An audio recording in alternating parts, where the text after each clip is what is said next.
కానీ ఆ కొండ మీద ఒక సైన్యం ఉండేది.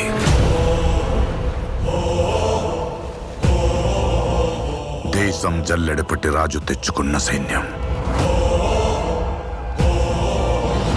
కులం లేదు, మతం లేదు, భయం అసలే లేదు. వాళ్ళ దైవం ఆయుధం,